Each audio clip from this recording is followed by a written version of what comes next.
Al-Imam Al-Auza'i, beliau berkata, kata beliau, idza ra'a ahadan min qarabit Rasulullah fi ma'siyah. Imam Auza'i itu kalau dia melihat anak cucu Nabi, keluarga Nabi, keturunan Nabi yang melakukan kemaksiatan, dia, yaitu Al-Imam Auza'i, akan berkata kepada anak cucu Nabi atau keturunan Nabi yang maksiat tadi, apa beliau katakan? Beliau katakan begini, la taghurrannakum qarabatakum min Rasulillah. Wahai anak cucu Nabi, jangan sampai kalian terlena dengan kedekatanmu sebagai keluarga Nabi sallallahu alaihi wasallam, ma'a mukhalafatikum hadyahu amrah, sementara kalian melanggar daripada hadyahu, jalannya atau petunjuknya, wa amrah, dan perintahnya. Beliau mengatakan ini kepada anak cucu Nabi bukan didorong rasa benci, bukan, tapi justru itu adalah rasa cinta. Sehingga beliau mengatakan, jangan kalian wahai anak cucu Nabi merasa terperdaya atau tertipu dengan kedekatan kalian dengan Rasulullah SAW. Fa innahu qala li ibnihi, dan Al-Imam Auza'i selain mengucapkan itu, beliau juga memberikan alasan. Alasannya apa?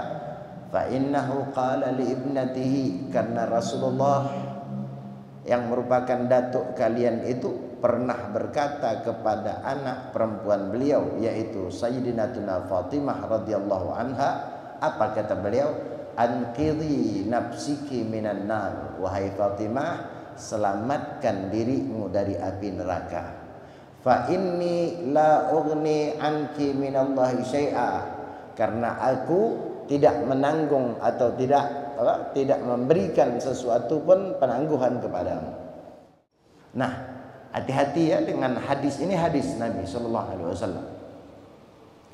Banyak orang mengeluarkan hadis ini, mohon maaf, dengan tujuan merendahkan daripada keturunan Nabi. Ini banyak, karena saya pernah dengar langsung di televisi. Tidak ada jaminan itu. Wah, betul, tapi cara ngomongnya itu kan ngomong orang manas. Beda kan? Tidak ada jaminan. Mau kau keluarga Nabi, mau bukan, mau ada hubungan dengan Nabi, tidak ada. Mana dalilnya? Dibawakannya hadis ini. Rasulullah pernah berkata kepada putrinya Sayyidah Fatimah, anqidhi nafsiki minan nar. Bahkan pernah berkata kepada bibinya, ya Safiyah, anqidhi nafsiki minan nar fa inni la uni anki syai', karena aku tak bisa menangguhkan atau tak bisa menanggung daripada kalian. Ini dijadikan orang sebagai dalil untuk merendahkan. Tidak paham. Nah, ini keliru dalam memahami ini. Gini caranya untuk memahami hadis yang semacam ini, jangan kemudian yang saya katakan tadi itu, ini dijadikan kemudian penyetaraan. Nah, ini hukum secara umum, iya, bahwa bukan berarti keluarga Rasulullah kemudian terbebas, enggak, karena mukhatab kena, kewajiban kena, kemaksiatan kena, sama-sama kena, mau dia ada hubungan dengan Nabi atau tidak. Bahkan dalam riwayat dikatakan, keturunan Nabi kalau dia melakukan kemaksiatan 2 kali lipat. Walaupun kebaikan juga Allah berikan gandanya. Ada riwayat mengatakan demikian. Tapi ini bukan untuk kemudian seolah-olah tidak ada bedanya. Enggak. Kan. Kemuliaan nasab itu beda. Kemuliaan nasab itu beda. Rasulullah pernah berkata kok. Apa kata Rasulullah SAW kepada Sayyidina Fatimah juga?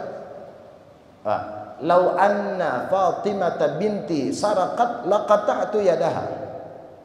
Andai kata putriku Sayyidina Fatimah mencuri, kupotong tangannya.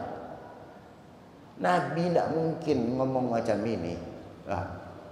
Kalau tidak bisa dijamin siapa dia Fatimah Zahra, dan tidak akan pernah melakukan itu. Yang kedua, sekaligus Rasulullah untuk memberikan ketegasan, tidak usahkan orang lain, anakku sendiri. Dan begitu memang hukum.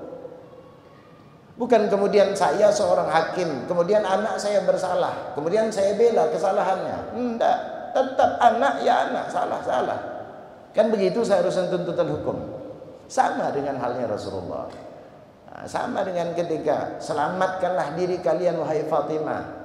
Itu kalau bahasa kita sebenarnya bukan perkataan untuk Sayyidah Fatimah, tapi sebenarnya untuk penegasan bagi kita ini. Kenapa Sayyidah Fatimah tidak perlu dibilang gitu, dah baik. Dan sejarah hidup Sayyidah Fatimah sudah dipuji di masa hidupnya Rasulullah, termasuk setelah wafatnya. Jadi kalimat ini, paham, bukan kemudian dijadikan penyetaraan semuanya sama. Tidak. Mohon maaf, kalau Nabi akan memberikan syafaat pertolongan kepada umatnya, masa kepada orang dekatnya tidak? Antum berikan kemudian sumbangan ke orang, masa anak bapak kemudian sakit hidupnya dibiarkan? Logika yang seperti itu. Tapi bukan berarti bebas, sebebas-bebasnya orang yang ada hubungan dengan Nabi, tidak. Bab pelanggaran, ya pelanggaran. Bab kebaikan, ya kebaikan. Jadi bab ini lain, bab ini lain. Jangan disatu badukan.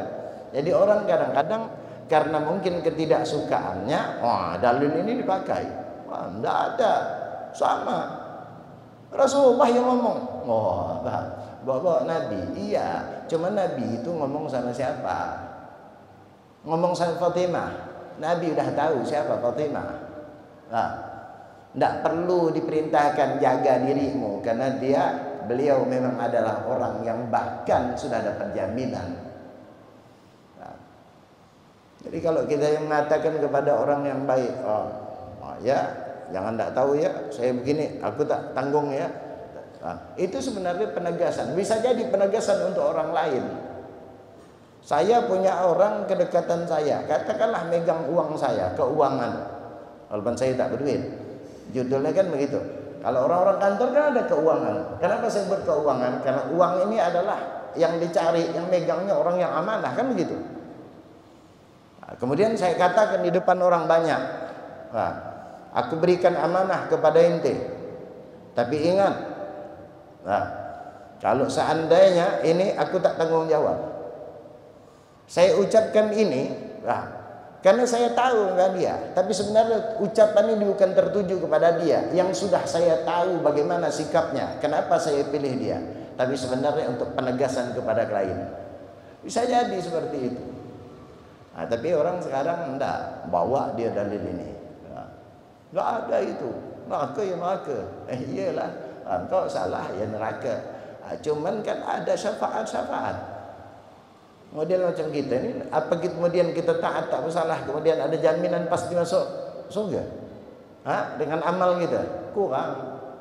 Amal kita dari kita hidup sampai kita mati, andai kita beramal, belum cukup ngantaran kita kalau murni dengan amal. Tapi dari amal yang kita lakukan itulah mengundang rahmat Allah, sehingga amal kita walaupun tak cukup dicukupkan dengan rahmat Allah Subhanahu wa taala. Itu yang kita harapkan. Jadi ini yang beliau ingatkan. Dan memang tugas ulama, tugas kita begitu. Bukan kalau ada kesalahan yang dilakukan oleh orang-orang yang dekat dengan Nabi, orang-orang yang ada hubungan dengan Nabi, tidak menutupi bagi kita untuk menasihati. Bahkan kita punya kewajiban besar untuk menasihati mereka. Nah, orang-orang sekarang enggak. Ketika melakukan kesalahan, langsung paham, kalimatnya tidak nyaman.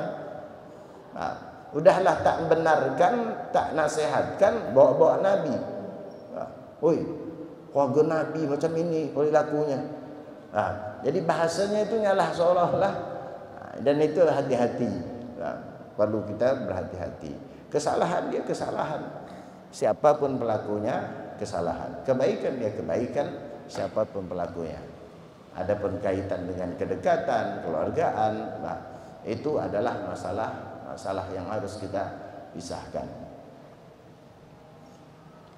Itu perkataan daripada Al-Imam Auza'i rahimahumullah ta'ala. Dan itu bentuk kecintaan daripada beliau untuk mengingatkan khususnya kepada orang yang ada kaitan atau hubungan dengan Rasulullah SAW.